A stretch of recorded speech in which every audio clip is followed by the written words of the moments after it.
વક્રતુંડ મહાકાય સૂર્યકોટિસમપ્રભ વક્રતુંડ મહાકાય સૂર્યકોટિસમપ્રભ નિર્વિઘ્नं કુરુ મે દેવ શુભકાર્યેષુ સર્વદા નિર્વિઘ્नं કુરુ મે દેવ શુભકાર્યેષુ સર્વદા સરસ્વતી નમસ્તુભ્યં વરદે કામરૂપિણી સરસ્વતી નમસ્તુભ્યં વરદે કામરૂપિણી સરસ્વતી નમસ્તુભ્યં વરદે કામરૂપિણી સરસ્વતી નમસ્તુભ્યં વરદે કામરૂપિણી સરસ્વતી નમઃ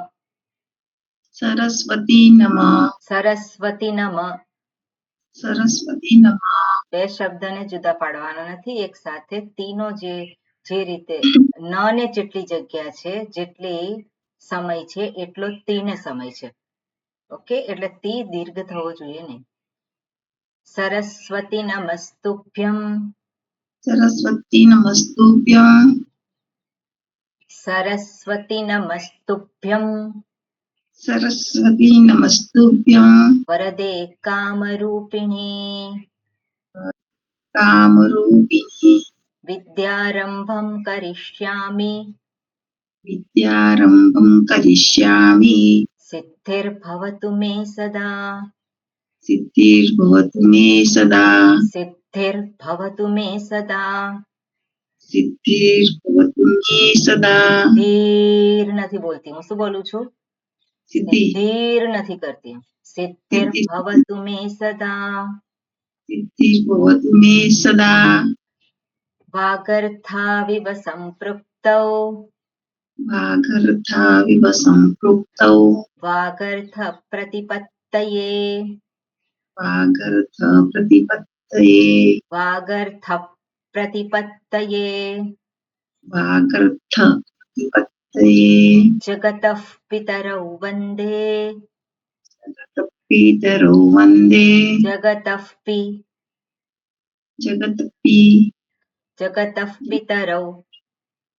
જગતઃ પિતરૌ પિતરૌ નથી, શબ્દ છે પિતરૌ. પિતરૌ બોલો. જગત પિતરૌ વંદે પિતરૌ નથી, પિતરૌ બોલો. પિતરૌ પિતરૌ પિતરૌ પિતરૌ બોલું છું, પિતરૌ નથી બોલતી. હું શું બોલું છું? તનો જેટલો સમય છે એટલો પીનો સમય છે. શબ્દ શું છે? પિતૃનું. પિતૃ નથી, શું છે? પિતૃ. એટલે પિતરૌ પિતરૌ વખત બોલી જાઓ. પિતરૌ પિતરૌ નથી, રસ્વ છે. પિતૃ હા, પિતરૌ બોલો. પિતરૌ નથી, પિતરૌ છે. ઓકે, જે શોર્ટ હોય એને શોર્ટ બોલવાનું, લોંગ હોય ને લોંગ બોલવાનું. રસ્વ હોય ને રસ્વ, દીર્ઘ હોય ને દીર્ઘ. સમય આપણે નક્કી કરવાનો કે પીને વધારે લાંબો કરવો છે કે ઓછો કરવો છે. બરાબર, તને લાંબો કરવો છે કે પછી એ કરવો છે. હવે પી દીર્ઘ છે કે રસ્વ છે? રસ્વ છે. ત રસ્વ છે કે દીર્ઘ છે? રસ્વ છે. રસ્વ હોય તો એનો સમય બંનેનો સરખો હોય, એટલે આપણે જ જોવાનું કે પીને સમય આપ્યો એટલો જ તનો છે, તને જેટલો સમય આપ્યો એટલો જ પીનો છે, કે પી લંબાઈ ગયો. બરાબર ને? એટલે પિતરૌ. રૌ જે છે શું છે? એ રસ્વ છે કે દીર્ઘ છે? દીર્ઘ છે. પછી તમે પીને લાંબો કરો એટલે રૌ પછી રસ્વ થઈ જાય. ઓકે, તમે પીને લાંબો કરો એટલે ઓટોમેટિક જ રૌ જે છે રસ્વ થઈ જાય. પિતરૌ વંદે એવું થઈ જાય, પણ એવું નથી. પિતરૌ વંદે. હા, હવે બરોબર. એટલે આ જે છે આપણે સમજવાની જરૂર છે. જ્યારે પણ બોલીએ ત્યારે એક એક અક્ષર એટલા માટે હું બોલવાનું કહેતી હોય કે આપણે જે જોઈએ છે એ જ એક એક અક્ષર જ બોલવાનું. રસ્વ છે તો રસ્વ, દીર્ઘ હોય તો દીર્ઘ. મનમાં ગોઠવાઈ ગયું એ નહીં બોલવાનું. સંસ્કૃત વાંચીએ ત્યારે આપણે આ નિયમોને આધારે બોલવાનું છે. આપણે આપણી ભાષામાં શબ્દો હોય, ગુજરાતીમાં શબ્દો હોય, પણ આપણે ગુજરાતી નથી બોલવાનું. આપણે બોલવાનું છે સંસ્કૃત. સંસ્કૃત બોલવા માટે સંસ્કૃતના જે કંઈ રૂલ છે એ બધા આપણે એને સમજી અને એને અપ્લાય કરવાના. ઓકે, હા, એટલે શું છે? જગત પિતરૌ વંદે. જગત પિતરૌ વંદે. શું થયું? તમે રેકોર્ડ કરજો, તમે બોલો છો એ પછી ઓકે. સાંભળજો. અચ્છા. બરોબર? એટલે પી બોલાય છે એટલો જ ત બોલાય છે અને એટલો જ સમય છે કે પી ને વધારે સમય આપ્યો છે. પિતરૌ વંદે. પાર્વતી પરમેશ્વરૌ. પાર્વતી પરમેશ્વરો. એનાક્ષર સમામ્નાયમ. એનાક્ષર સમામ્નાયમ. સમામ્નાયમ. સમામ્નાયમ. ત્યાં છે છૂટું કરીએ નહીં સમામ્નાયમ. દેખાતું હોય પણ મકાર બોલવાનું છે એટલે મધીગમ્ય છે પણ અધિગમ્ય. ઓકે, પછી અધિગમ્ય લેવાનું છે. જ્યારે છૂટું પાડીએ તો મકાર આની સાથે જતો રહે. એનાક્ષર સમામ્નાયમ. એનાક્ષર સમામ્નાયમ. અધિગમ્ય મહેશ્વરાત. અધિગમ્ય મહેશ્વરાત. કૃષ્ણં વ્યાકરણં પ્રોક્તમ. કૃષ્ણં વ્યાકરણં પ્રોક્તમ. તસ્મૈ પાણિનયે નમઃ. તસ્મૈ પાણિનયે નમઃ. વાક્યકારં વરરુચિં. વાક્યકારં વરરુચિં. વરરુચિં. વરરુચિં. ભાષ્યકારં પતંજલિં. ભાષ્યકારं પતંજલિ. પાણિનિં સૂત્રકારં ચ.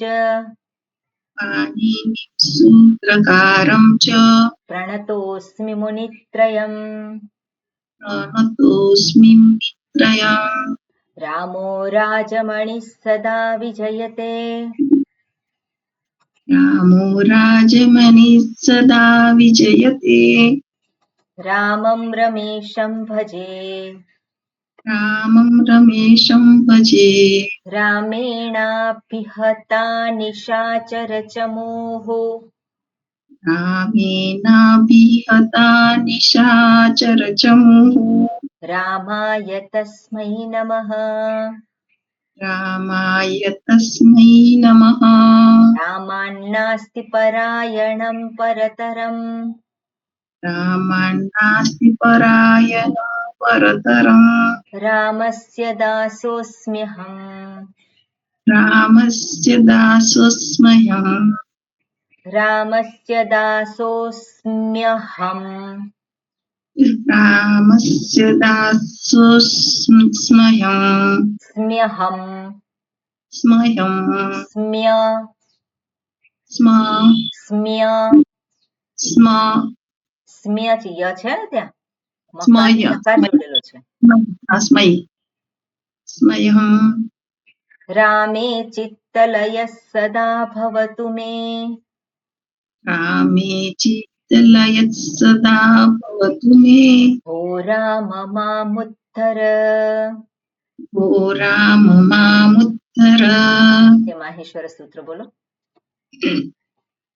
ऐ उन रूल रूप ए ओं ऐ औच अयवरटलन यमंगननम जपई घटधश जबगड़दश ख फ छ ठ थ चटतो कपई स स सर सर हल इति माहेश्वराणि सूत्राणि.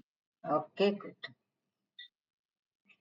ઓકે, આપણે સંહિતાયામ એટલે કે સંધિ એ ટોપિક અત્યારે હવે જોવાનો છે. અને સંધિ ક્યારે થાય છે? જ્યારે બે વર્ણ બે અક્ષર સાથે હોય. કયા બે અક્ષર સાથે હોય ત્યારે સંધિ થાય છે? ક્યાં તો બે સ્વર નજીક આવે ત્યારે સંધિ થાય, એને સ્વર સંધિ કહેવાય. અથવા તો વ્યંજન એકબીજાની સાથે જોડાય ત્યારે એને વ્યંજન સંધિ કહેવાય.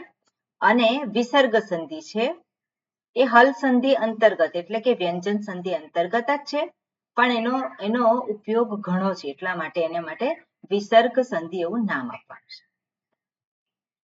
ઓકે, હવે આપણે જે કહીએ છીએ બે સ્વર, તો બે સ્વરની જગ્યાએ કંઈક બીજું એક આવે છે.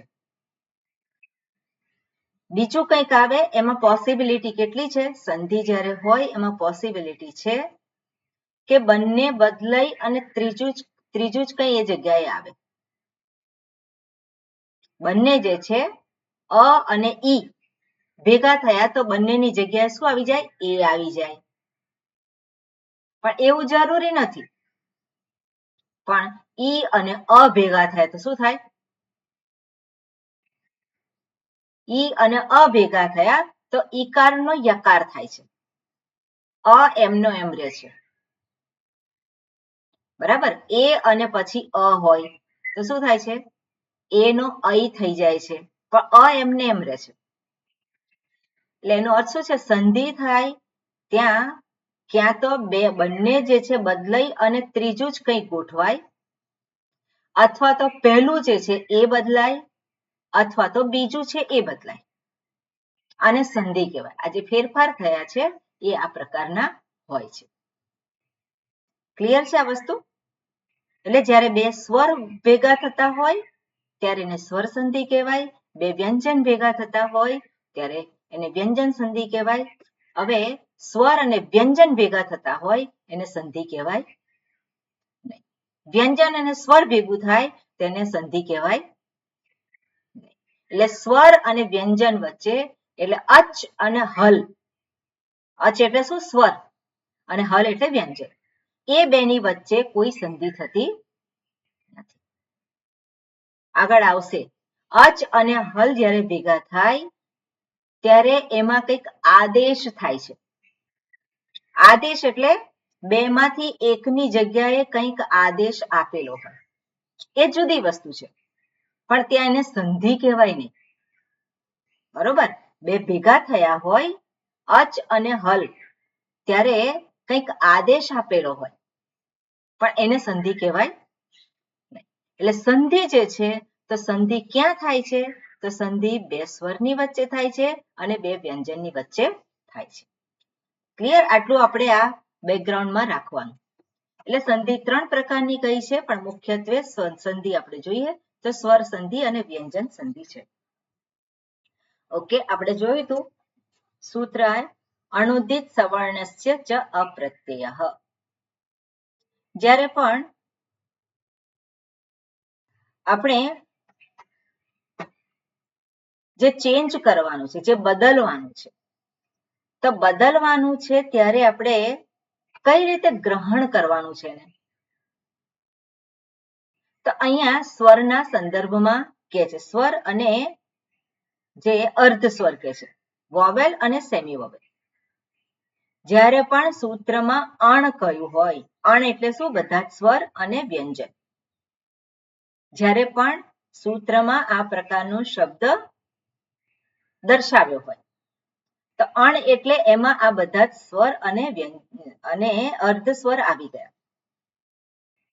પણ એમાં એવું પણ કયું હોય, અચ પણ કયું હોય, અચ કયું હોય અથવા તો બીજું કંઈ કયું હોય, પણ સ્વર અને એટલે બીજા જે પ્રત્યાહાર જો હોય તો પણ અણની વચ્ચે જે કંઈ પ્રત્યાહાર આવે છે એને જ ગણવા, અને ત્યારે એના સવર્ણને લઈ શકાય, ત્યારે એના સવર્ણને આપણે જોવાનું.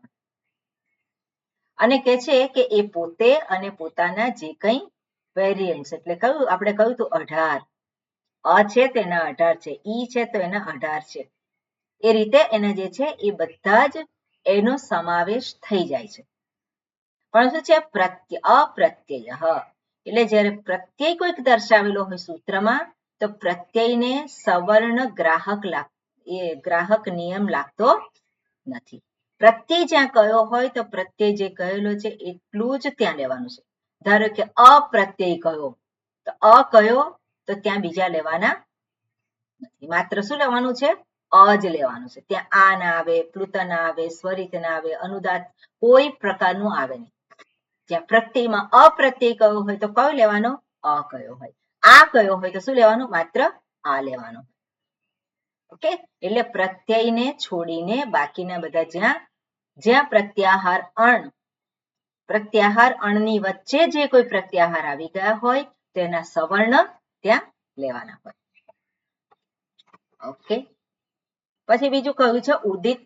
ઉદિત એટલે શું કહ્યું છે? ઊંચું ટૂંટું ભૂ. એટલે શું છે? ક વર્ગ, ચ વર્ગ, ટ. તો એ પરસ્પર એ જે છે વર્ગ જે છે એ પરસ્પર સવર્ણ એને ગ્રહણ કરી શકાય. ઓકે, આ પ્રમાણે કરેલું છે અને આપણે આ ચાર્ટ જે છે એ ડિટેલમાં પછી જોઈએ. થોડુંક તો તમને ખ્યાલ આવી ગયો હશે, જોયો હશે. ઓકે, આ કે છે હવે ન અચ હલવ. તો ન અચ હલવ જે છે એ સવર્ણ નથી.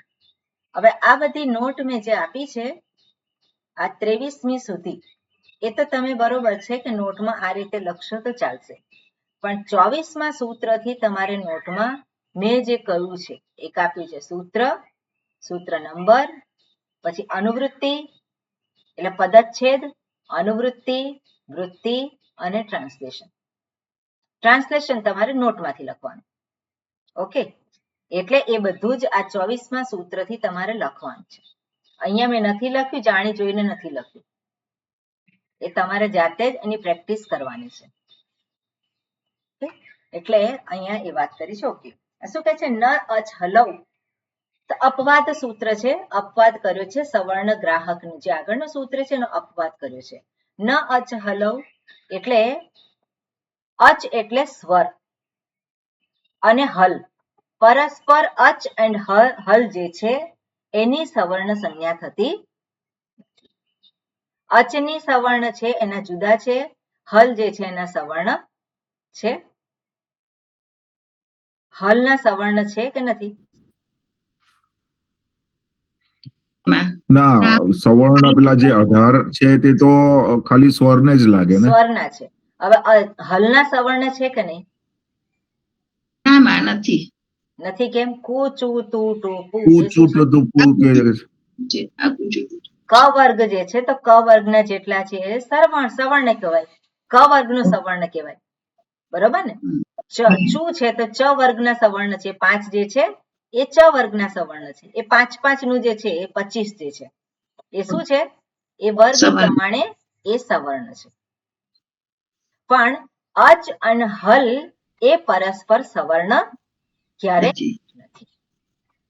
ક્લિયર થયું એ? બરોબર. આગળનું સૂત્ર છે તપરસ તત્કાલસ્ય. હવે સવર્ણ નથી ગ્રહણ કરવાનું. ક્યારે નથી ગ્રહણ કરવાનું? જ્યારે તકાર ઉમેરેલો હોય. બરાબર? જ્યારે પણ કોઈ પણ વર્ણ દર્શાવ્યો હોય અને જ્યાં એની સાથે તકાર દર્શાવ્યો હોય તો એને તપરકરણમ કહેવાય. ઓકે, હવે આ તકાર જે ક્યાં દર્શાવ્યો હોય તો હવે અત્યારે મને ખ્યાલ આવે છે કે પૂર્વે અથવા તો પછી જે લખ્યું છે, પૂર્વે અથવા તો પછી. ગઈ વખતે મેં કાઢી નાખ્યું. પણ વ્યંજન હોય તો તકાર પૂર્વે આવે અને સ્વર હોય તો તકાર પછી આવે. કારણ કે તકાર એ શું છે? એ તકાર તો વ્યંજન છે. તકાર વ્યંજન છે તો વ્યંજનની પાછળ વ્યંજન લગાવો એવું નથી કહ્યું, પણ વ્યંજનની પાછળ તકાર આવી જાય તો એ શું છે? એને કહેવાય તપરકરણમ. પણ જનરલી મેં જોયું નથી. કોઈક જગ્યાએ આવતું હોય તો ખબર નથી, પણ જનરલી તકાર પછી જ આવેલો છે અને એ સ્વરની પછી આવતો હોય છે. એટલે ધારો કે અત કયું હોય તો આપણે શું સમજવાનું? માત્ર આત કયું હોય તો શું સમજવાનું? આ. તો ત્યાં અને લેવાનો નથી. પણ જ્યાં તપરકરણમ નથી કર્યું ત્યાં સવર્ણ લેવાનો છે. ઓકે, અને સવર્ણ લેવાનો છે એટલે આપણે 18 ની સાથે મતલબ નથી, આપણે રસ્વ અને દીર્ઘની સાથે મતલબ છે. ઓકે, આપણે લૌકિક ભાષા છે એ આપણે સમજવા માટે પ્રયત્ન કરવાનો છે. એટલે આપણા માટે શું છે? માત્ર 2 જ છે સવર્ણ. એટલે કયા આવે છે? અ અને આ, રસ્વ અને દીર્ઘ. ઓકે, હવે પછી આપણે જોયું હતું કે સૂત્રને કેવી રીતે સમજવાના. સૂત્ર જે આપ્યા છે ને કેવી રીતે સમજવાના, તો સૂત્રમાં ષષ્ઠી વિભક્તિનો પ્રયોગ કરેલો હોય. દાખલા તરીકે અણ છે, તો અણની ષષ્ઠી વિભક્તિ શું થશે?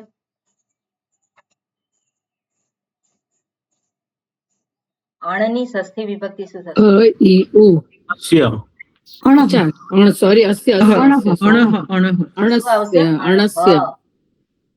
બરાબર, અણહ. તો અણહ એ ષષ્ઠી વિભક્તિ થઈ. તો સૂત્રમાં જ્યારે અણહ એવો ષષ્ઠી વિભક્તિનો હોય ત્યારે એને સમજવાનું કે એ સ્થાન ષષ્ઠી છે, એ સ્થાનને દર્શાવે છે. અને એ સ્થાન એટલે કહું છે કે જ્યાં કંઈક બદલાવ આવે છે. સ્થાની એને કહેવાય. સ્થાનઃ અસ્ય અસ્તિ ઇતિ સ્થાની. જેને એ સ્થાન પ્રાપ્ત થયું છે એને સ્થાની કહેવાય. તો અણહ એ શું છે? સ્થાની કહેવાય. સૂત્રમાં અણહ એ ષષ્ઠી વિભક્તિમાં જે કંઈ આપ્યું હોય એને સ્થાની તરીકે ઓળખવામાં આવે છે. ઓકે, એટલે સ્થાન ષષ્ઠી અથવા સ્થાની એવા શબ્દો એને માટે પ્રયોગ કરી શકાય. ઓકે, પંચમી પણ હોય છે. અચ્છા, પહેલા સપ્તમી લીધું છે, તો સપ્તમી પણ હોય છે. તો સપ્તમી વિભક્તિનો અર્થ શું છે કે સૂત્રમાં સપ્તમી વિભક્તિનો જે કંઈ શબ્દ છે, સપ્તમી વિભક્તિમાં જે કંઈ શબ્દ છે, દાખલા તરીકે અણ, અચ લઈએ આપણે. અચ કયું છે? તો અચની સપ્તમી વિભક્તિ શું થાય?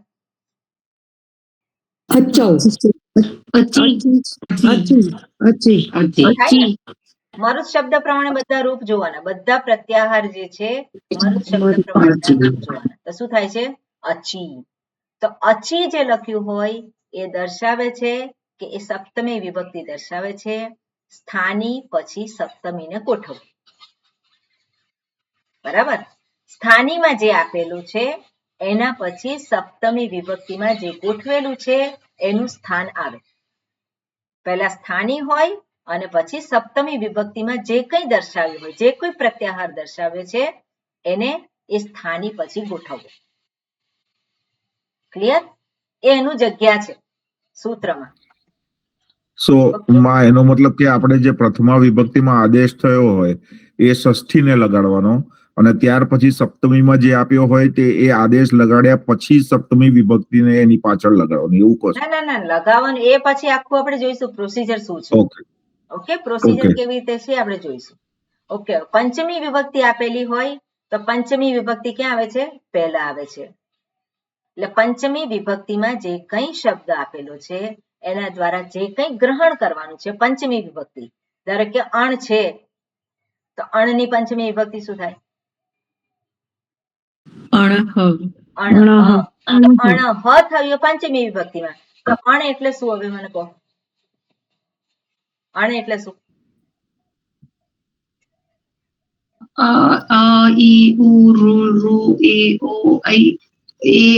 બરોબર, આ અણ એટલે શું થયું? આ બધા જ વર્ણ થયા. આ બધા જ વર્ણો અણ દ્વારા દર્શાવે. એમાંથી કોઈ પણ વર્ણો હોય, અણહ પંચમી વિભક્તિમાં છે તો પંચમી વિભક્તિ એ ષષ્ઠી વિભક્તિની પહેલા આવે. ઓકે, પંચમી વિભક્તિ એ ષષ્ઠી વિભક્તિની પહેલા આવે. એટલે અહીંયા સ્થાન જે છે જ્યાં બદલાવ આવે છે એને ફિક્સ કર્યું છે કે પંચમી વિભક્તિ પછી આવે અને સપ્તમી વિભક્તિની પહેલા આવે. ઓકે, એટલે 5, 6, 7 એવું આપણે મનમાં ગોઠવી રાખવાનું આ સ્થાન. કે કોઈ પણ શબ્દ હોય તો પંચમી વિભક્તિ, ષષ્ઠી વિભક્તિ, સપ્તમી વિભક્તિ. જે બદલાવ થાય છે ક્યાં થાય છે? તો ષષ્ઠી વિભક્તિમાં થાય છે. ષષ્ઠી વિભક્તિ. અને બદલાવ આવે છે એને કઈ રીતે દર્શાવે છે? એ આદેશ આપે છે અને આદેશ એ પ્રથમા વિભક્તિમાં હોય છે.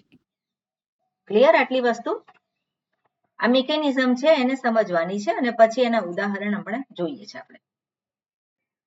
ઓકે, હવે જે આપણને આદેશ આપવામાં આવે છે તો સ્થાનીમાં તો અણ કયું હોય? ધારો કે તો અણ કયું છે તો સ્થાનીમાં એક જ વર્ણ હોય. હવે એ વર્ણની જગ્યાએ તમને આદેશ આપવામાં આવે છે તો તો આદેશ એક કરતા વધારે વર્ણ હોય તો એમાંથી તમારે શું કરવાનું? બધા જ વર્ણ કરી દેવાના ચેન્જ? બધા વર્ણ નહીં કરવાના. એમાંથી જે નજીકનો હોય એને ચેન્જ કરવાનો. એટલે આદેશ કયો છે? તો આદેશ એ સૌથી નજીકનો તમારે ત્યાં મૂકવાનો છે. એટલા માટે એને કહેવામાં આવે કે જે આપણે જોયું હતું સ્થાને અંતરતમઃ, એ સ્થાનીને મળતો આવતો આદેશ. તો સ્થાનીને મળતો આવતો આદેશ એટલે આપણે ક્યાં જોવાનું? અહીંયા આ કોષ્ટકમાં જોવાનું. બરાબર? તો ક ધારો કે ક ની જગ્યાએ કંઈક મૂકવાનું હોય તો ક ની જગ્યાએ કઈ શું મૂકવાનું? તો ક ની જગ્યાએ ચ, ગ, ગ, ङ આટલા 4 ઓપ્શન છે. બરાબર?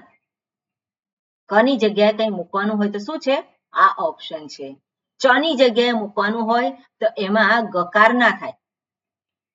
ચ ની જગ્યાએ મૂકવાનું હોય તો શું છે? સૌથી પહેલા ક્યાં જોવાનું હોય? ચ વર્ગમાં જોવાનું હોય. ઓકે? ટ વર્ગનો છે તો ટ વર્ગનો આદેશ હોય તો પહેલા ક્યાં જોવાનું? અહીંયા જોવાનું. એટલે આ પ્રમાણે જે સૌથી નજીકનો હોય એનો આપણે ત્યાં ચેન્જ કરવાનો હોય. ઓકે? ના ખબર પડે તો બહુ એને સ્થાન ના આપતા આપણે એને બહુ મહત્વ આપતા નહીં. આપણે જોઈશું એક્ઝામ્પલ એટલે તમને ક્લિયર થશે. ઓકે, સૂત્રમાં આવેલા જે ઓકે સ્થાન થઈ ગયું, સપ્તમી થઈ ગઈ, પંચમી વિભક્તિ સ્થાને અંતરતમઃ, એમાં આદેશ જે છે સૌથી નજીકનો લેવાનો છે. અને અહીંયા લખ્યું છે કે કઈ રીતનું લેવાનું? તો કે પ્રમાણતઃ, ગુણતઃ, અર્થતઃ, સ્થાનતઃ. આ પ્રમાણે ઉપર જે ઉત્તરોત્તર જે છે આ સ્થાન એ વધારે મહત્વનું છે. એટલે તુલ્ય આસ્ય પ્રયત્નમ સવર્ણમ એવું આપણે જે સૂત્ર જોયું હતું એને આધારે જે નજીકનું આવતું હોય એ ત્યાં આદેશમાં આવશે. ઓકે? જ્યાં એવું હોય કે સ્થાની 4 હોય અને આદેશ પણ 4 હોય તો શું કરવાનું? બંનેને અનુક્રમે ગોઠવી દેવાના. એ પ્રમાણે યથાસંખ્યમ અનુદેશઃ સમાન. ઓકે, આગળનું સૂત્ર છે ફરી પાછું પરિભાષા સૂત્ર છે અને એમાં દર્શાવે છે કે જ્યારે સૂત્રમાં કઈ વિધિ બતાવેલી હોય તો એ વિધિની કઈ રીતે એનું અર્થઘટન કરવાનું. એટલે કે છે યેન વિધિ તદ અંતસ્ય. વિધિ સૂત્ર છે દાખલા તરીકે અચો યત, અચહ યત. હવે અચહ યત જે છે તો ત્યાં દર્શાવે છે ઓકે છે ને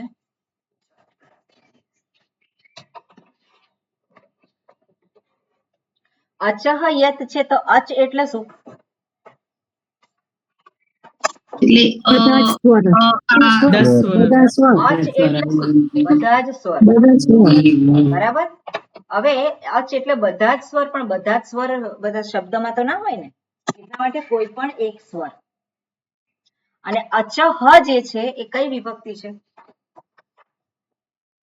પંચમી અને ષષ્ઠી પંચમી અને ષષ્ઠી. બરાબર? પંચમી અને ષષ્ઠી. તો આ બે વિભક્તિ છે. અહીંયા અચો યત સૂત્ર છે એને પંચમી વિભક્તિમાં કહેલું છે. આપણે સમજવા માટે આનો પ્રયત્ન કરીએ છીએ કે અચો યત જે છે એને પંચમી વિભક્તિ સૂત્રમાં દર્શાવેલી છે. શું થયું?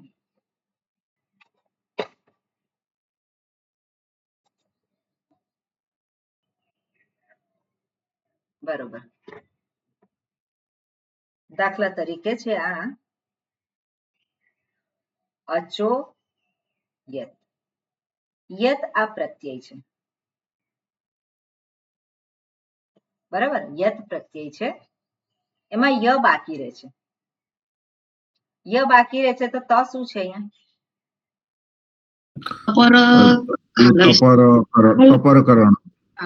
અપ્રત્યય. શું કર્યું છે? તપરકરણમાં ઈત કર્યું છે. એ ઈત છે. બરોબર? પ્રત્યયમાં તપરકરણમ આવે એટલે એનું Okay. કન્ટેન્ટ ય છે એટલા માટે તકાર એ શું છે ઈત છે. આવું કઈ જોયેલું હતું ખરું આપણે?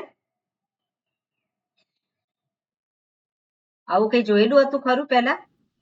એ યાદ હા નથી. હા હા આપણે પેલા ઈત લેટર કર્યા ને એમાં આપણે જોયું હતું કે એમનો ઈત પણ થાય છે ને યણ પછી તસ્ય લોપ પછી લોપ થાય છે. હા, અને ઈત વર્ણ હોય એનો લોપ થાય.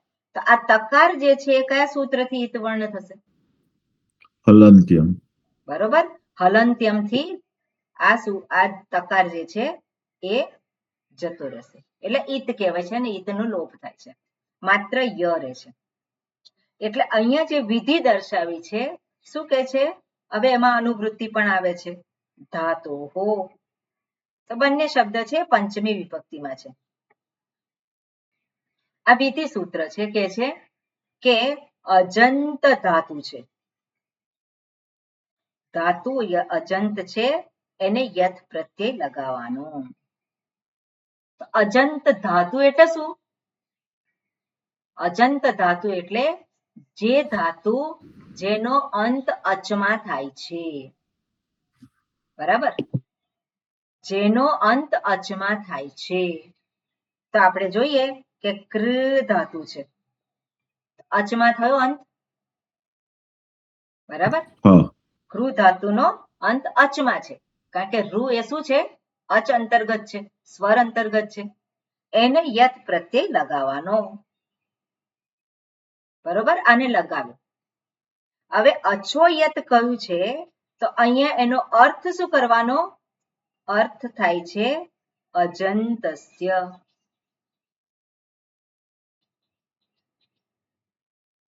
અજંતસ્ય એટલે શું?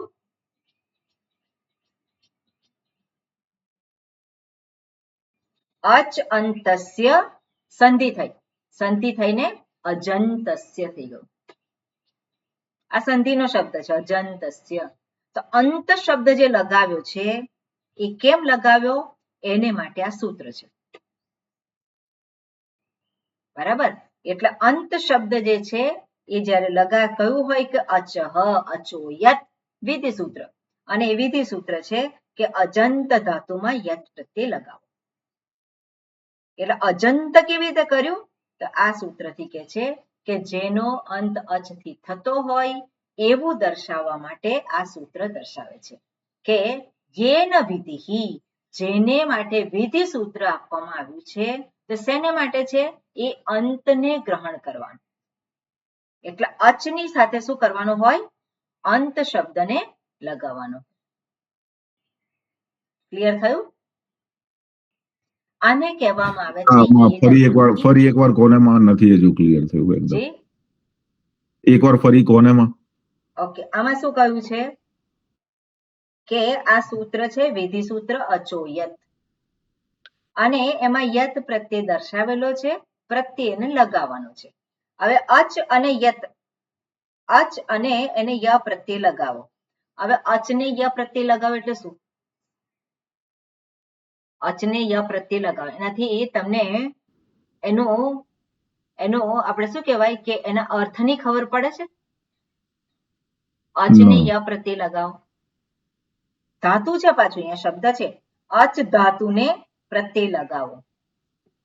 તો અચ ધાતુને ય પ્રત્યય લગાવવાનો શું અર્થ થાય? કઈ ના થાય. એનો કોઈ અર્થ થાય? અચ ધાતુને ય પ્રત્યય લગાવો. એટલા માટે અહીંયા અંત શબ્દ એમાં ઉમેરેલો છે.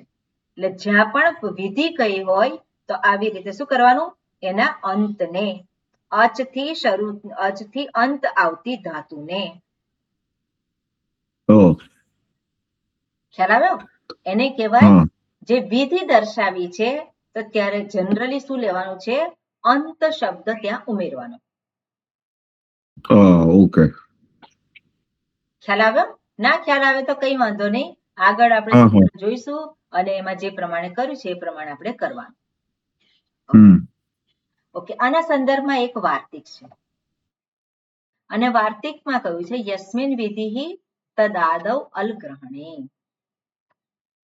હવે જેમાં તસ્મિન એટલે શું છે? સપ્તમી વિભક્તિ છે.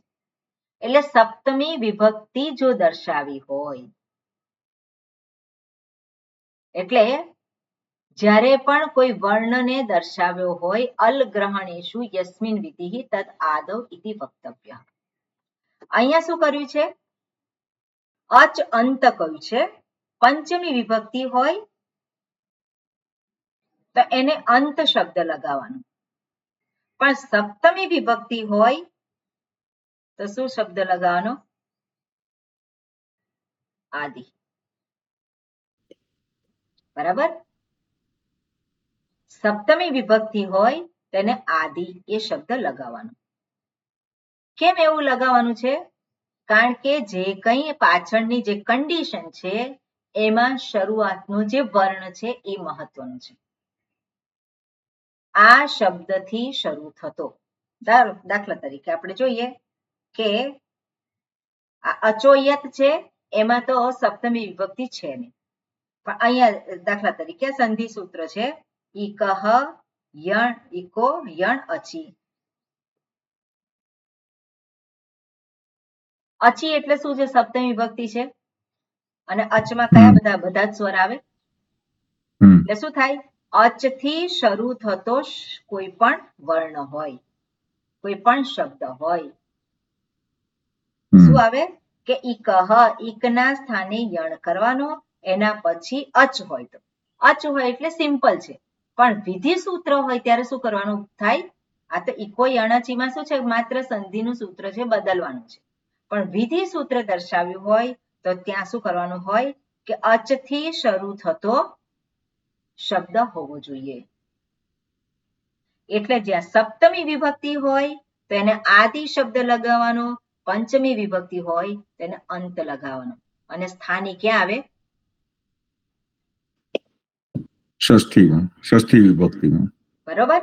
એટલે કેસ શું થાય? અંત, પંચમી અંત, અહીંયા આવે ષષ્ઠી અને સપ્તમીનો આદિ. આ રીતની ગોઠવણ કરેલી છે. ઓકે, પંચમીનો અંત, વચ્ચે સ્થાની આવે અને સપ્તમીની શરૂઆત. કેમ? કારણ કે ક્યારેક જે કંઈ બદલાવ આવે તો અહીંયા સપ્તમીનો પહેલો જે વર્ણ હોય ત્યાં પણ થઈ શકે છે. બરોબર? અને ક્યારેક આદેશ આવે તો અહીંયા અંતમાં પણ થઈ શકે છે. એટલે એવું આપણે એ પરિભાષા સૂત્રથી ફરી પાછું ક્લિયર થશે. પણ આપણી પાસે અત્યારે જે છે એ શું છે? આ વસ્તુ છે. એટલે ષષ્ઠી વિભક્તિ જે સ્થાની છે એને ફિક્સ કર્યું. બરાબર? સ્થાની છે એને ફિક્સ કરેલું છે. આ વિધિ સૂત્ર છે અને વિધિ સૂત્ર પછી એ જે આપણે કહીએ કે જે આદેશ આવે છે, તો આદેશ ક્યાં બંધ કરવાનો? તો આદેશ જે છે એ પંચમી વિભક્તિ પછી અને સપ્તમી વિભક્તિની પહેલા. એટલે વિધિ સૂત્રમાં પંચમી વિભક્તિ, સપ્તમી વિભક્તિ એટલે આદિ અને અંત એ શબ્દ આપણે એમાં એ રીતે લેવાનો છે. Okay, clear? ઉદાહરણથી આગળ આપણે જોઈશું એટલે બધું ક્લિયર થશે, પણ આટલું થોડુંક આપણા માઇન્ડમાં રહેવું જોઈએ કે પંચમી, ષષ્ઠી અને સપ્તમી. પંચમીનો અંત, સપ્તમીની શરૂઆત અને ષષ્ઠી વિભક્તિ વચ્ચે આવે. એટલે અલ ગ્રહણેષુ યસ્મિન વિધિ તદ આદૌ ઇતિ વક્તવ્યમ. વિધિ સૂત્ર આપેલું હોય તો એમાં સપ્તમી વિભક્તિનો શરૂઆતનું એમાં લેવાનું છે. ઓકે, આમાં એક્ઝામ્પલ આપેલું છે અને આ નિયમ તદંત વિધિનો અપવાદ છે. ઓકે, એટલે જ્યારે સપ્તમી વિભક્તિ જ માત્ર આપેલી હોય તો ત્યાં પંચમી વિભક્તિ ના આપેલી હોય તો પછી સપ્તમી વિભક્તિની શરૂઆતનું લેવાનું હોય છે, એવું કહે છે. અત્યારે ના સમજણ પડે તો એ રહેવા દેજો. અહીંયા ઉદાહરણ પણ આપેલું છે, એ ઉદાહરણ પણ અત્યારે આપણે જોતા નથી, કારણ કે ઘણી બધી વસ્તુઓ તમને ખબર નથી. પણ જ્યારે ફરી વખત તમે રિપીટ કરશો અને ત્યારે તમે જોશો તો તમને ખ્યાલ આવશે. અત્યારે આ વસ્તુ ઉદાહરણ છે એ ખ્યાલ આવે નહીં, કારણ કે ઘણી બધી વસ્તુઓ અંદર છે. ઓકે, આગળ કહે છે એક વાર્તિક છે, એમાં કહે છે સમાસ પ્રત્યય વિધૌ તદંત વિધેહે પ્રતિષેધ વક્તવ્ય. સમાસ અને પ્રત્યય જે દર્શાવ્યો હોય એમાં તદંત વિધિ લાગુ પડતી નથી. એટલે યત પ્રત્યય હોય તો યત પ્રત્યય અચો યત કયું છે તો યત પ્રત્યયનો અંત એવું ત્યાં પ્રત્યયના સંદર્ભમાં લાગુ પડે નહીં. એટલે તદંત વિધિ પ્રત્યયના સંદર્ભમાં નથી. સમાસમાં પણ એ આવતી નથી. ઓકે, આગળ ફરી પાછી વાર્તિક છે ને છે ઉગીત વર્ણ ગ્રહણમ વર્જમ ઇતિ વાચ્યમ. તો ઉગીત વર્ણ અર્થાત ઉગીત કે જે વિશેષ્ય છે તેના વિશેષણને તદંત વિધિ લાગતી નથી. એટલે કુ ચુ તુ ટુ પુ કયું છે તેમાં તદંત વિધિ આવતી નથી. ઓકે, એ પ્રમાણે અહીંયા કરેલું છે. એટલે કે સ્વરમાં તદંત વિધિ લાગુ પડે છે. ઓકે ઓકે, અલોન્ત્યસ્ય બરોબર. હવે આગળના સૂત્ર છે એમાં આદેશ જે આપવામાં આવે છે એના સંદર્ભની અહીંયા વાત છે. એક કામ કરું હું પહેલા તમને થોડુંક દર્શાવું અને પછી સૂત્ર જોઈએ. આપણને આ સૂત્ર ખબર છે ઇકહ યણ અચી બરાબર. ઇકહ ષષ્ઠી વિભક્તિ છે. યણ જે છે શું છે આદેશ છે અને આ સપ્તમી વિભક્તિ એકવચન છે. એનો અર્થ શું થાય આપણને બધાને ખબર છે, તમે કરેલું છે. શું કહ્યું છે ઇક એટલે સ્થાને છે. યણ આદેશ થાય. હા, એટલે ઇકના સ્થાને યણ આદેશ થાય છે. ક્યારે થાય છે આદિમાં સ્વર હોય ત્યારે, આદિમાં અચ હોય ત્યારે. આદિમાં અચ એટલે ક્યાં આદિમાં ધાતો એટલે એનો અર્થ થાય કે સ્વરથી શરૂ થતો શબ્દ હોય.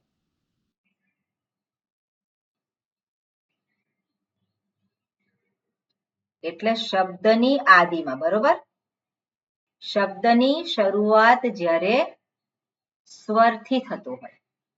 અચીનો અર્થ શું થાય શબ્દની શરૂઆત સ્વરથી થતો હોય.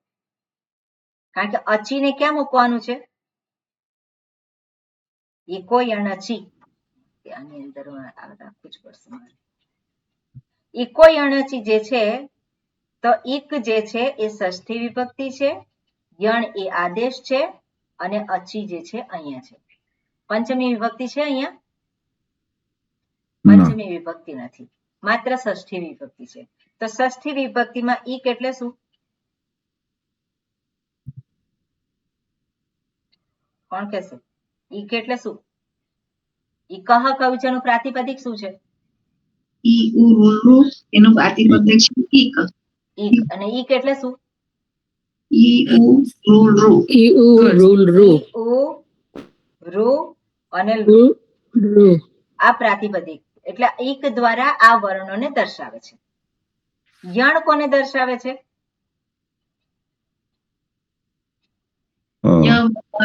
યવરટ લ યકાર યવરલ રેફ અને રેફ લકાર અને લ. લકાર બરાબર. આ ચારને અચી કોને દર્શાવે છે સ્વર. સ્વરને દર્શાવે છે બરાબર. એટલે પહેલા આ જે છે સપ્તમી વિભક્તિમાં છે એ ક્યાં મૂકવાનું એટલે કે અહીંયા ગ્રહણ કરવાનું કે શબ્દ અહીંયા શું છે શબ્દ.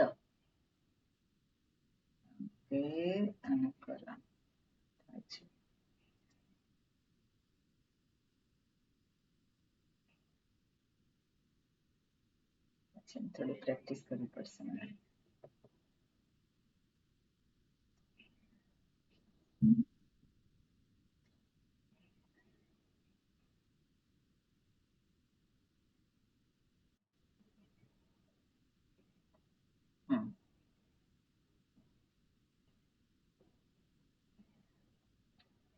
બરોબર.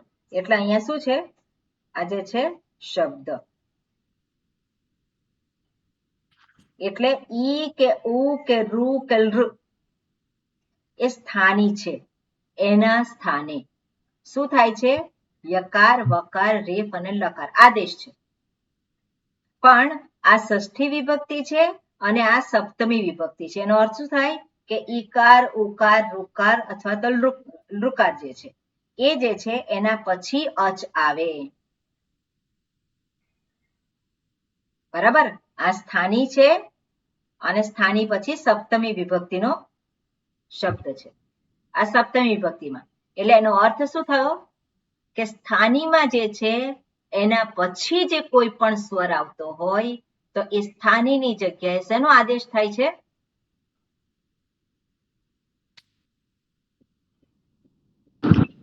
પ્રથમા વિભક્તિ પ્રથમા વિભક્તિમાં જે હોય શું તેનો. દર્શાવેલું એટલે છે? યણ. પ્રથમા વિભક્તિમાં શું દર્શાવેલું છે? આદેશ એટલે આદેશ યણ કયો છે અહીંયા પ્રથમા વિભક્તિમાં? યણ યણ યણ યણ છે. એટલે યણ એટલે શું છે?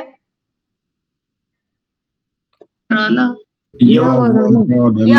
યવર અલ એટલે આ જે સ્થાની છે એની જગ્યાએ આપણને આ પ્રાપ્ત થાય છે. પણ ક્યારે? અચી જે છે. અચી એટલે એના પછી કોઈ પણ સ્વરથી શરૂ થતો શબ્દ હોય. એટલે આપણે જોઈએ કે આ જે સ્થાની અને આ છે ઓકે. હવે આની અંદર આપણે જોઈએ તો જે આદેશ થયો છે આદેશના સંદર્ભમાં પોસિબિલિટી આપણે જોવાની છે. સ્થાની છે અને આદેશ છે. સ્થાની કેટલા છે? 4 આદેશ કેટલા છે? 4 4 છે. એટલે અનુક્રમે ગોઠવી દેવાના કે ઈકારની જગ્યાએ યકાર, ઉકારની જગ્યાએ વકાર, રુકારની જગ્યાએ રેફ અને રુકાની જગ્યાએ લકાર. હવે ધારો કે ઈકાર ઉકાર રુકાર એની જગ્યાએ સ્થાની આપ્યો છે માત્ર ધારો કે રેફ આપ્યો છે તો શું કરવાનું?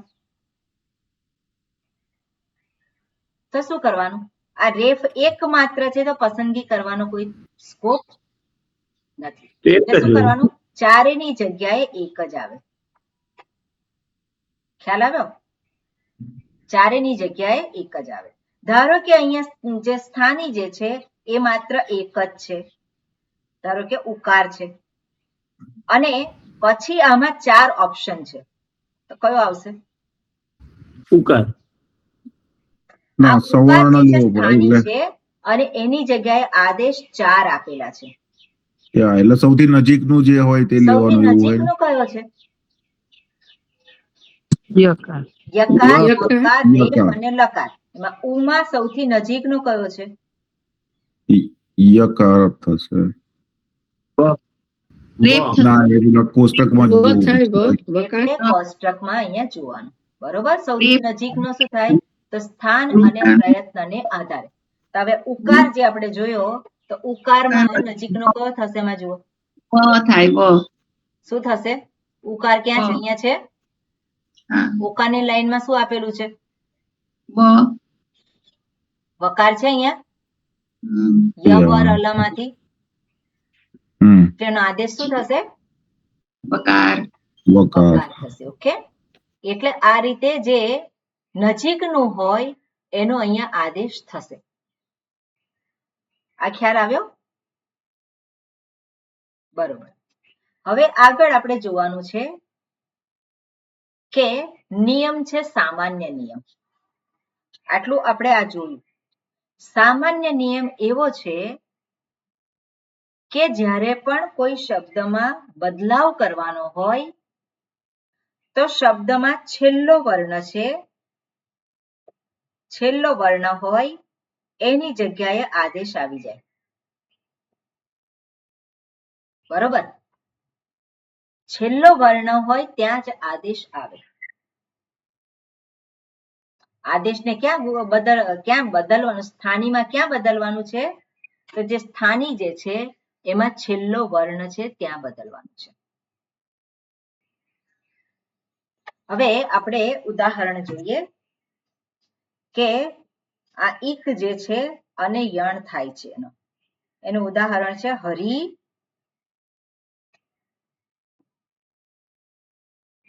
આનય. ધારો કે હરી આને, તો ઈ પછી શું આવ્યો છે? અ આવ્યો. હા સ્વર અહીંયા છે. શું આ કહ્યું છે? સ્વર છે. ઈ પછી અ, તો ઈ પછી શું છે? અ છે. હમ. સ્વર છે. ઈ પછી અ આવે છે. તો ઈ પછી અ આવે તો ઈ ના સ્થાને આપણે શું કરીએ છીએ? ય. યકાર. બરાબર. આપણે તો આ નિયમ જાણીએ છીએ એટલે આપણે સીધું કરીએ. પણ આ અહીંયા છેલ્લો વર્ણ લેવાનો એવું કેવી રીતે ખબર પડે? હરીમાંથી તો હકાર છે, અકાર છે, રેફ છે ને ઈકાર છે, ચારે છે.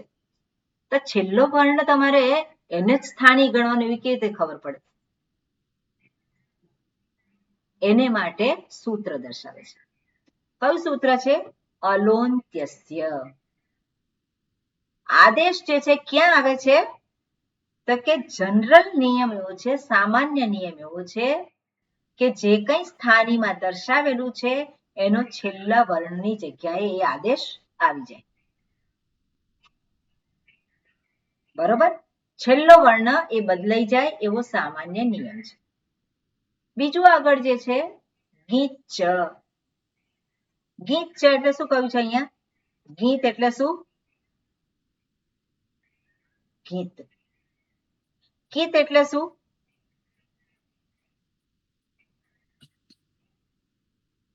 ગીત એટલે શું? કોને ખ્યાલ આવે છે? કાર વત્તા ઈ. કકાર વત્તા ઈત એને શું કહેવાય? ગીત. બરાબર? આ કકાર વત્તા ઈત કહીએ તો ક ઈત ગીત થયું. એનો શું અર્થ છે? ક કાઢી નાખવાનું. કકાર જેમાં ઈત છે. આપણે જોયો તો પ્રત્યય શું છે? ત પ્રત્યય. જોયો તો ને ત પ્રત્યય. ત પ્રત્યય લગાવવાનો. તો એમાં શું છે? કકાર નીકળી જાય એટલે કકાર શું કહેવાય? ઈત. એટલે આ પ્રત્યયને શું કહેવાય? કિત પ્રત્યય. બરાબર ને? આપણે જોયું તો આ પ્રેક્ટિસ કરી હતી. કિત હોય, મિત હોય. મિત હોય તો શું થાય? મકાર જેમાં ઈત છે. મકાર જેમાં ઈત છે એને શું કહેવાય? મિત કહેવાય. એવી રીતે ગકાર જેમાં ઈત છે એને શું કહેવાય? ગીત કહેવાય. હવે જ્યારે આદેશમાં ગીત હોય, આદેશ કેવો હોય?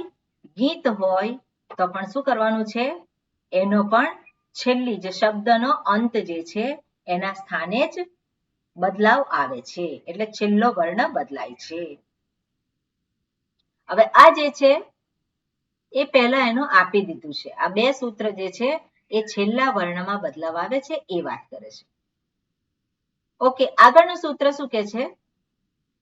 અનેકાલશિત સર્વસ્ય. એનો અપવાદ છે એની પહેલા આપી દીધેલો છે.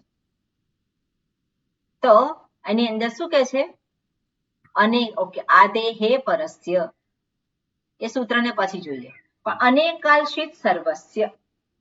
અનેકાલશિત સર્વસ્ય એ સૂત્ર શું કે છે આપણને?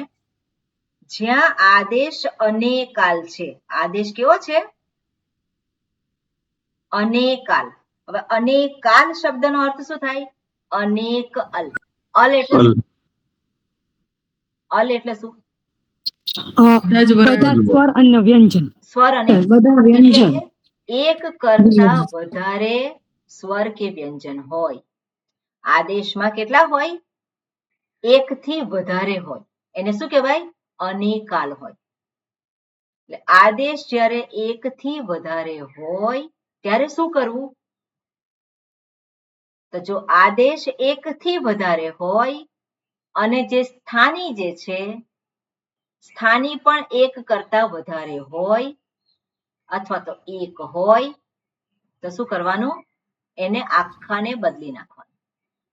સ્થાની આખો એટલે આખો શબ્દ બદલાઈ જાય. આદેશ જે છે કેવો હોય? એક કરતા વધારે જ્યાં વર્ણો આવેલા હોય તો ત્યાં સ્થાની કેવા થાય?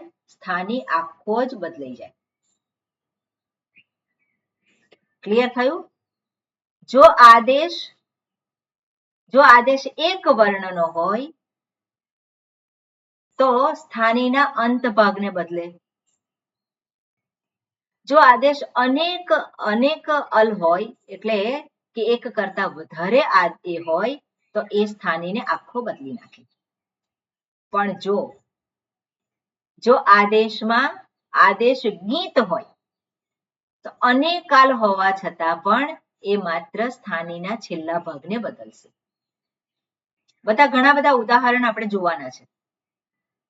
ઘણા બધા આની પાછળ ઉદાહરણ આપણે જોઈશું. એટલે અત્યારે તમને ખ્યાલ ના આવે સ્પષ્ટ રીતે તો ચિંતા ના કરશો, પણ આ શબ્દો તમારા મનમાં જવા જોઈએ કે આ શું છે બધા. એટલે આપણે જોઈએ છે કે આદેશ જે આપેલો છે એ આદેશ સ્થાનીને આખાને બદલી નાખે કે છેલ્લો ભાગ છે એને બદલી નાખે. તો ત્યાં નિયમો આપેલા છે. આખાને બદલી નાખે ક્યારે? જ્યારે આદેશ અનેક અલ હોય, એક કરતા વધારે એમાં વર્ણો હોય. આદેશમાં એક કરતા વધારે વર્ણ હોય તો આખા સ્થાનીને બદલી નાખે. પણ જો આદેશ એક જ વર્ણનો હોય તો સામાન્ય રીતે જે સ્થાનીનો છેલ્લો ભાગ છે એ છેલ્લો વર્ણ છે એમાં બદલાવ આવે. હવે જો સ્થાની અનેક જે છે જે આખા સ્થાનીને બદલી નાખે છે, પણ આદેશ જો ગીત હોય એટલે શું છે? જેમાં ગકાર ઈત હોય તો શું થાય? એ સ્થાનીના છેલ્લા વર્ણને બદલે. ભલે અનેકાલ છે પણ એ ગીત છે. ગીત છે એટલે શું છે? એ સ્થાનીના છેલ્લા ભાગને વર્ણ જે છે છેલ્લો વર્ણ છે એને બદલે. એટલે આપણે જોઈએ કે સ્થાની અને આદેશ. તો આદેશ ક્યાં લેવાનો? સામાન્ય નિયમ છે કે છેલ્લો વર્ણ હોય ત્યાં લેવાનો. પણ આદેશ જો અનેકાલ હોય તો શું કરવાનું? છેલ્લો વર્ણ. જો ગીત હોય તો ફરી પાછું શું થાય? છેલ્લો વર્ણ. અનેકાલ હોય તો આખું સ્થાનીને બદલી નાખવાનું. ઉદાહરણથી આ બધું આપણને સ્પષ્ટ થશે. ઓકે, આદેહે પરસ્ય આ જે પરિભાષા સૂત્ર છે. જો કન્ડિશન આપેલી હોય, પંચમી વિભક્તિમાં કોઈ કન્ડિશન આપેલી હોય તો સ્થાનીને આપણે બદલવાનું છે. બરાબર, સ્થાની જે છે આપણે બદલવાનું. પણ પંચમીમાં જો કન્ડિશન આપેલું હોય તો ત્યાં શું કરવાનું છે? ષષ્ઠી વિભક્તિમાં જે આપેલું છે એનું શરૂઆતનું બદલવાનું. સામાન્ય રીતે ષષ્ઠી વિભક્તિમાં જે આપેલું છે એનો છેલ્લો વર્ણ બદલાય, પણ જો એની અંદર પંચમી વિભક્તિ પણ હોય તો ષષ્ઠી વિભક્તિનું શરૂઆતનું બદલાય. સામાન્ય નિયમ કયો થયો? કે સ્થાનીમાં છેલ્લો વર્ણ બદલાય છે, પણ જો આદેશ અનેકાલ હોય, એક કરતા વધારે વર્ણવાળો હોય તો એ આખા સ્થાનીને બદલી નાખે. જો આદેશમાં ગીત પ્રત્યય હોય તો ત્યાં માત્ર છેલ્લો વર્ણ બદલાય સ્થાનીનો, અને જો એમાં કન્ડિશન આપી હોય જે પાંચમી વિભક્તિમાં દર્શાવેલું હોય તો સ્થાની છે એનું આગળનો જે ભાગ છે એ બદલવાનો. ક્લિયર? બસ આટલું. આ થોડુંક તમે ધ્યાનમાં રાખજો. ઉદાહરણથી આપણે એ બધું ક્લિયર થશે. એટલે માત્ર આપણે વાંચી જઈએ છીએ અને ઉદાહરણને આધારે આપણે પછી સમજવાનો પ્રયત્ન કરીશું. શું કહ્યું છે અહીંયા? અલોન્ત્યસ્ય. ઓકે, જીગરભાઈ શું પૂછવું હતું? ના, એટલે પેલું જે અનેકાલ વાળું આપણે કીધું માં, તો આપણે જે પહેલું ઉદાહરણથી જોઈશું એટલે સ્પષ્ટ થશે. સારું, વાંધો નહીં. હા, અલોન્ત્યસ્ય શું કહે છે? હાજી કિશોરભાઈ. એટલે આ આપણે સિક્વન્સ 24 ઓનવર્ડ્સ જે સૂત્ર કર્યા એ સૂત્રને કેવી રીતે એપ્લાય કરવું એના માટેની આખી સમજણ છે ને. એના માટેનો આ પરિભાષા સૂત્ર કહેવાય. પરિભાષા સૂત્ર એટલે સૂત્રનો અર્થ કેવી રીતે કાઢવાનો. સૂત્રમાં પંચમી વિભક્તિ હોય, ષષ્ઠી વિભક્તિ હોય, સપ્તમી વિભક્તિ હોય અને આદેશ હોય. હવે આદેશ ક્યાં કઈ રીતે લગાવવાનો એના અહીંયા બધા સૂત્ર છે.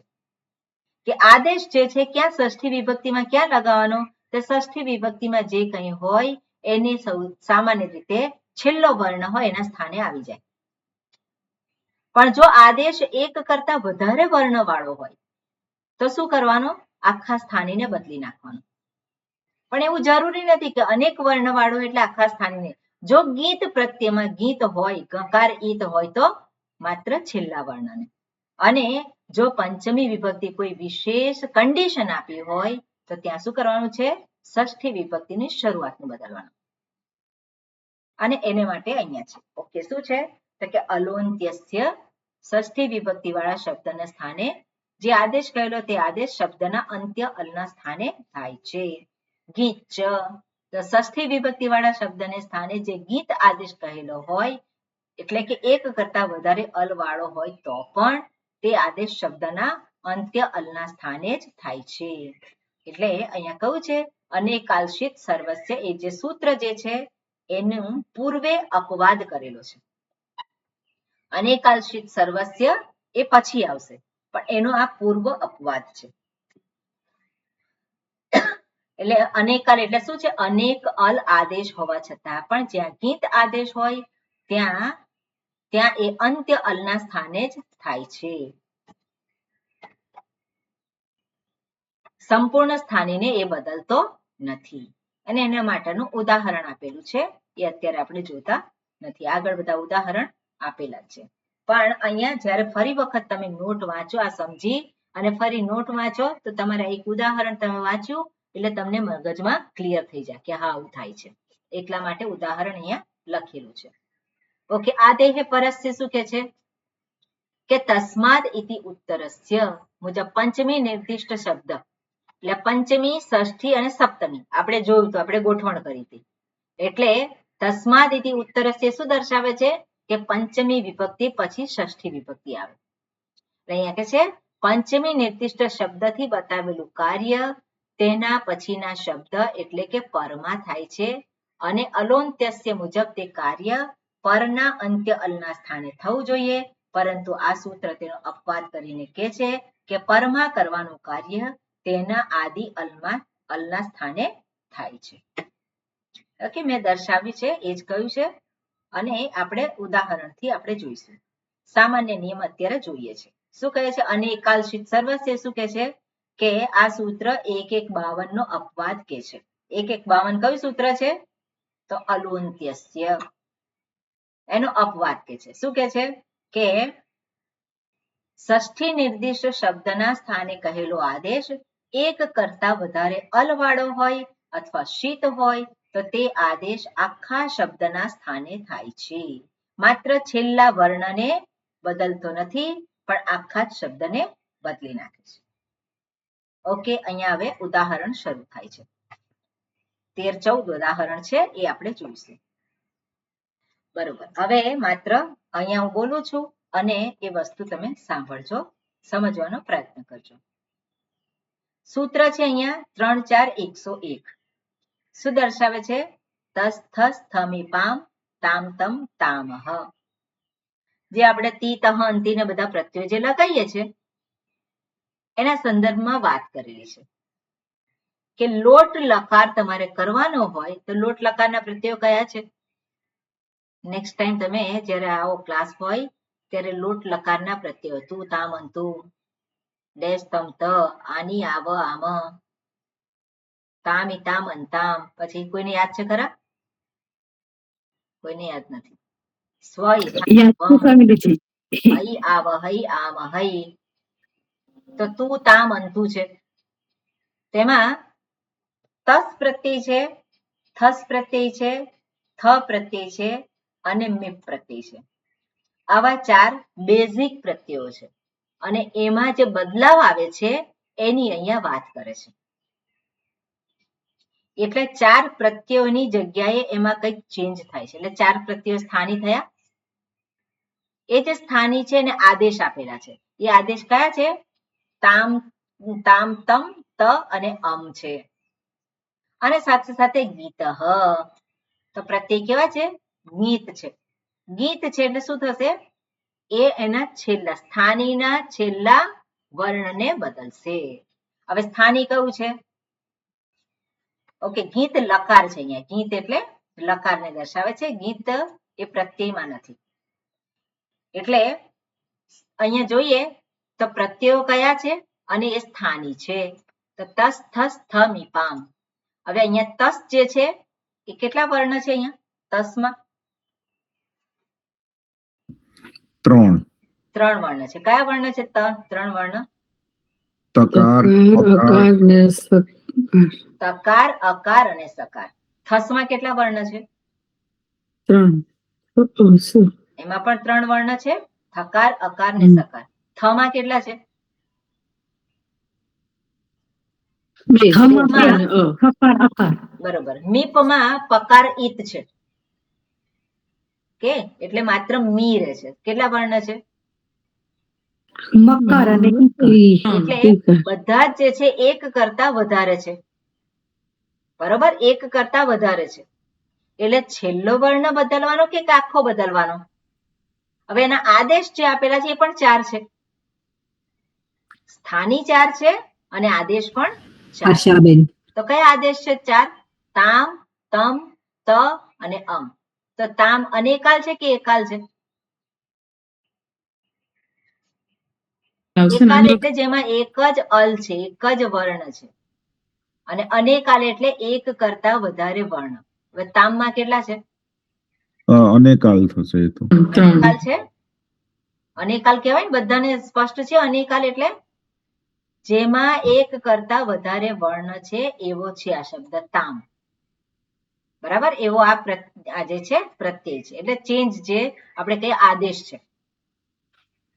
આ શું છે? આદેશ છે તામ. પછી તમ છે, તો તમમાં કેટલા છે?